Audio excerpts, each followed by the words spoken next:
L'os zygomatique. C'est un os trépied. Il est constitué d'un corps et de 3 processus. Le processus frontal ou supérieur pour l'os frontal. Le processus temporal ou postérieur pour l'os temporal. Le processus maxillaire pour l'os maxillaire.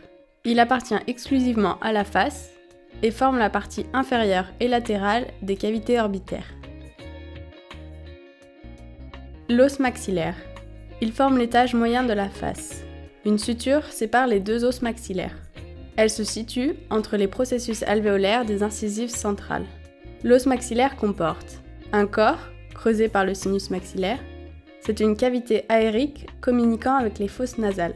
Un processus frontal qui remonte vers l'os frontal pour s'articuler avec lui. Ce processus frontal contient le canal lacrymonasal qui le limite ventralement.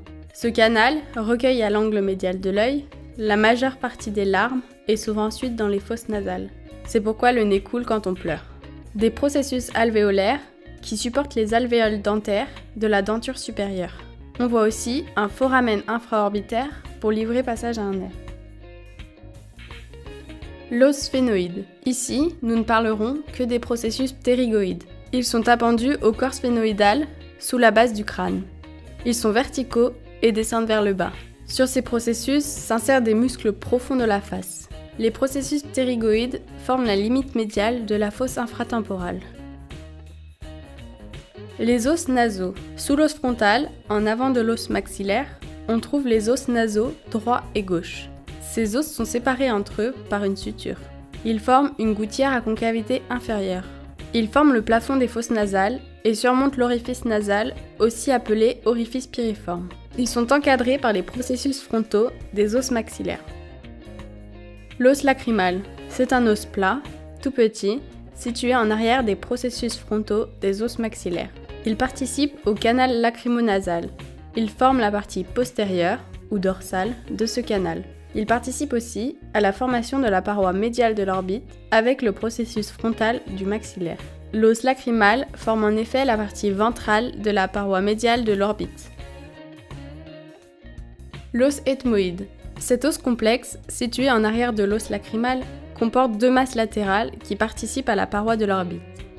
La face latérale de la masse latérale forme la partie dorsale de la paroi médiale de l'orbite. Entre les masses latérales se situent les fosses nasales, séparées par la lame perpendiculaire de l'ethmoïde. Les cornets supérieurs et les cornets moyens s'insèrent à la face médiale des masses latérales. L'ethmoïde est en rapport avec l'os maxillaire, l'os frontal, l'os sphénoïde et l'os lacrymal. Attention, les cornets inférieurs sont des os indépendants, tandis que les cornets supérieurs et moyens appartiennent à l'ethmoïde.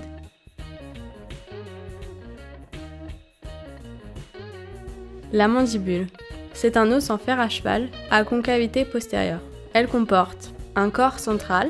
Il porte les foramen mentonniers pour laisser passer les vaisseaux et nerfs mentonniers. La portion centrale du corps de la mandibule forme le relief du menton.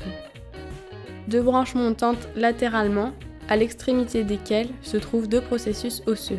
D'avant en arrière, le processus coronoïde, qui n'est pas articulaire, le processus condylaire, qui lui est articulaire.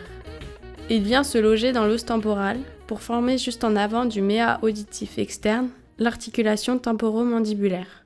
Cette articulation est une articulation synoviale bicondylaire.